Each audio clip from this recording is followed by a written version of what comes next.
आज का session start करने से पहले आप सभी को दशहरा की हार्दिक शुभकामनाएं। Happy Dussehra to all my viewers students. So dear students, आज जो हम शेड्यूलिंग एल्गोरिथम का टॉपिक लेकर आए हैं दैट इज राउंड रॉबिन, और इसका मोड रहेगा प्रिमिटिव और क्राइटेरिया रहेगा टाइम क्वांटम। अब यहाँ पर एक नई चीज आपको क्राइटेरिया में दिखाई दे रही है दैट इज टाइम क्वांटम। की टाइम क्वांटम क्या होता है? So basically time quantum is a period of time for which a process allow to enter in the running queue for its execution. एक फिक्स्ड अमाउंट टाइम के लिए कोई भी process ready queue से जाएगी कहां पर? रनिंग क्यू में एग्जीक्यूशन के लिए। बट मोड क्या है? प्रिमिटिव। प्रिमिटिव में आपको पता है कि कोई भी जॉब एक साथ कंप्लीट नहीं होती है क्योंकि प्रायोरिटी का कंसेप्ट आता है। और राउंड रॉबिन में क्या होगा? एक टाइम क्वांटम दिया जाएगा कि इतने ही टाइम के लिए आपको जो प्रोसेस है वो एग्जीक्यूट करानी है। मींस कॉन्टेक्स्ट स्विच हो जाएगा।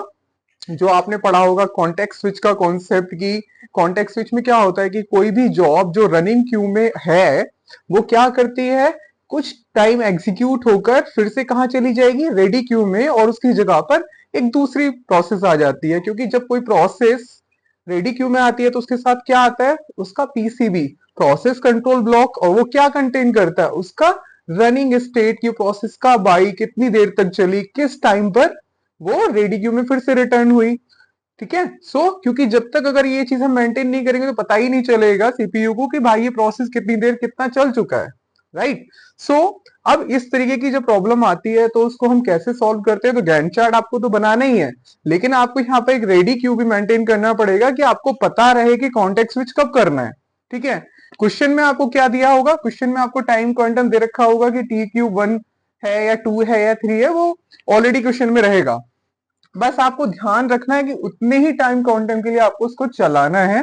तो अगर जैसे मेरे पास ये क्वेश्चन है, we have 4 process P1 P2 P3 P4, arrival time given है और बर्स्ट टाइम गिवन है। सो हमें करना है क्या है? तो यहां जब हम इसको सॉल्व करेंगे आपको दो चीजें बनानी है। क्या? एक आप रेडी क्यू मेंटेन कर लीजिए कि प्रोसेस कब कब आई, और उसके नीचे बना लीजिए उसका गैंट चार्ट। ठीक है।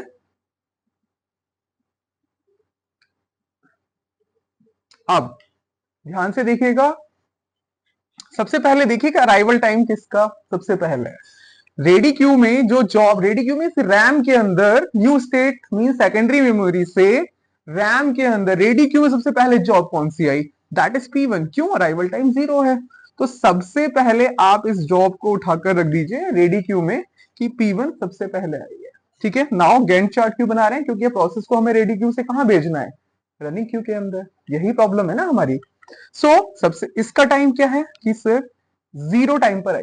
अब यहां पर एक चीज मिसिंग है कि टाइम क्वांटम कितना, कितनी देर चलाना है। तो मान के चलो suppose T Q equals to 2 given है, वो क्वेश्चन में गिवन रहेगा। सो यहां पर ये प्रोसेस यहां से उठाई और हमने कहां डाल दी? रनिंग क्यू में। This is your running queue, Gantt chart जो हम बना रहे हैं। सो हमें क्या करना है? कितनी देर चलाना है? 2। हमने इसको 2 यूनिट तक चलाया। क्लियर है। जब 2 यूनिट चलाया मींस कि जो इसका एग्जीक्यूशन टाइम था, बर्स्ट टाइम, उसमें से कितना माइनस हो गया? 2। तो कितना आ गया? 3 टाइम रिमेन रहता है कि भाई अब इसको 3 यूनिट और चलाना है। लेकिन अब यहाँ पे ध्यान क्या रखना है? P1 कितनी देर चला? क्यू के अकॉर्डिंग 2 यूनिट। अब आप यहां देखिए, क्या इस 0 से 2 यूनिट के दौरान आपके रेडी क्यू में कोई और जॉब आई है? आपको ये अब चीज याद रखनी, क्योंकि कॉन्टेक्स्ट स्विच का कॉन्सेप्ट यहां पे आने वाला है। तो ध्यान से देखो कि दो process P2 and P3 they are arrive between 0 to 2 unit. कौन सी? P2 and P3। तो उनको क्या करना है? आपको उठा के उनको डाल देना है रेडी क्यू के अंदर। ठीक है। और ये नहीं है कि आपने पहले P1 को 2 यूनिट चलाने के पहले उसको डालोगे देन, नहीं, ये चीज ध्यान रखना है आपको कि पहले जो प्रोसेस आई है उनको उठा के रखिए रेडी क्यू में, तो P2 एंड P3, और उसके बाद P1 को लास्ट में। क्योंकि यहां पे आपका कॉन्टेक्स्ट स्विच हो रहा है कि भाई 2 यूनिट चलने के बाद प्रोसेस कहां चली गई? रेडी क्यू में। क्योंकि ये तो चल रही है ना, तो उस दौरान 2 प्रोसेस आ गई थी, इसलिए हमने P1 को यहां नहीं रखा। बात समझ में आ रही है? हमने P1 को यहाँ रख दिया तो यहाँ पर कॉन्टेक्ट स्विच हो गया।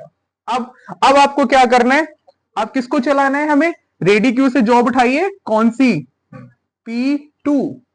कितना यूनिट दे चलाना है, टाइम क्वांटम 2, तो P2 कितना है 4। इसको जब हम 2 यूनिट चलाएंगे तो 2 + 2, क्योंकि 2 यूनिट तो प्रीवियस में एड ऑन हो जाता है, प्रीवियस वीडियोस में आपने देखा होगा, 4। अब ये चल गया।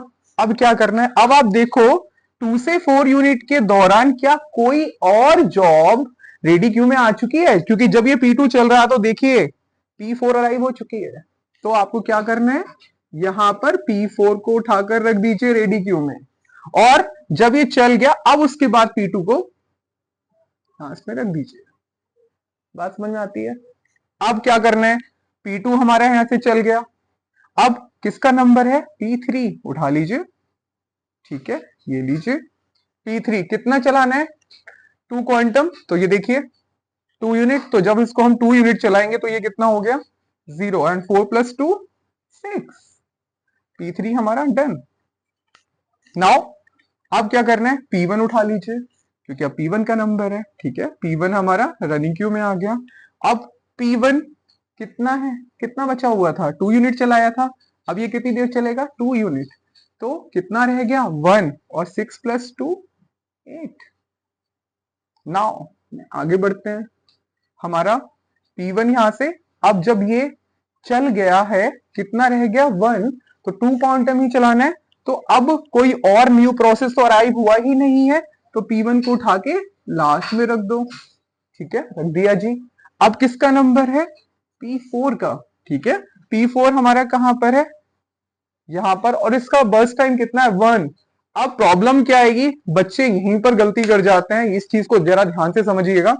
क्वेश्चन में गिवन है टाइम क्वांटम 2 की हर प्रोसेस 2 यूनिट तक ही चलेगी, लेकिन बच्चे क्या करेंगे 8 + 2 10 कर देंगे। भाई जब P4 का बर्स्ट टाइम ही 1 है तो उसको 2 यूनिट क्यों चलाना, वो तो आइडल में चला जाएगा 1 मिनट के लिए, तो उसको 1 यूनिट ही चलाना है। तो P4 हमने लिखा, और 8 + 1 9, और ये हो गया हमारा 0, ये भी हमारा कंप्लीट, यहां से ये भी कंप्लीट। देन अब उठाइए, किसका टर्न है, P2 का, P2 आ गए, ठीक है, P2 का बस टाइम कितना बचा हुआ है, 2 और चलाना है, ये हो गया 0, सो 9 + 2 11, और लास्ट में हमारा रह जाता है P1, और P1 को सिर्फ कितना चलाना है 1 ही, तो 11 + 1 12। तो ये चीज आपको ध्यान रखनी है, अगर ये चीज आप समझ गए तो क्वेश्चन में गलती होगी ही नहीं। अब हमें क्या करना है, इसका कंप्लीशन टाइम, ठीक है, तो राइट टू लेफ्ट चलना है आपको। देखिए P1 कहां खत्म हुआ है, 12 यूनिट पे, ठीक है, P2 आपका लास्ट खत्म हुआ है 11 पर, P3 कंप्लीट हुआ है आपका 6 पर, और P4 आपका खत्म हुआ है 9 पर। CT आ गया। अब हमें क्या निकालना है, TAT, टर्न अराउंड टाइम, पहले भी बता चुका हूं कि if you want to calculate turnaround time तो TAT = क्या होता है, CT - AT, ठीक है, तो CT कितना है आपका 12 - 0 12, 11 - 1 10, 6 - 2 4, 9 - 4 5। देन WT वेटिंग टाइम का फॉर्मूला क्या होता है, TAT में से बर्स्ट टाइम माइनस कर दीजिए, ठीक है, कर देते हैं हम।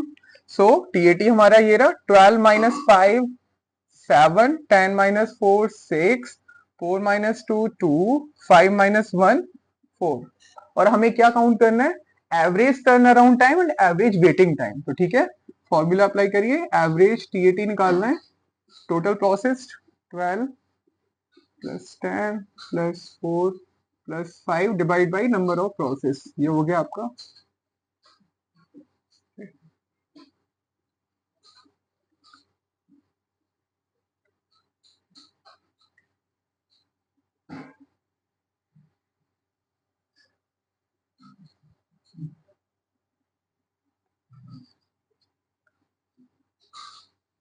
7.7। अब एवरेज वेटिंग टाइम कैलकुलेट कर लेते हैं, 7 + 6 + 2 + 4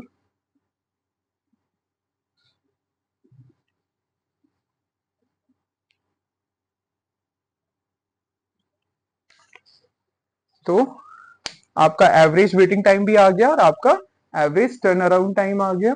तो राउंड रॉबिन में ध्यान ये रखना है कि जो टाइम क्वांटम दिया गया है उतनी ही देर आप एक प्रोसेस को चलाएंगे और उसके बाद फिर स्विच कर देंगे। लेकिन ये याद रखना है कि जितनी, जैसे यहाँ पर 0 से 2 यूनिट जब P1 चला अकॉर्डिंग टू TQ, तो ये देखना है कि क्या उस बीच में कोई प्रोसेस आई थी। यस आई थी, P2 and P3। P2 1 unit पे आ गई थी और P3, तो पहले उन दोनों प्रोसेस को रखो, देन P1 जितना चल गया है उसके बाद अगर बचा हुआ है, इस तरीके से सारी प्रोसेस को आप कंटिन्यू करिए और आपका न्यूमेरिकल सॉल्व हो जाएगा। ठीक है, so keep practising, then see you in next video कुछ नई प्रॉब्लम के साथ। Till then take care, bye bye everyone.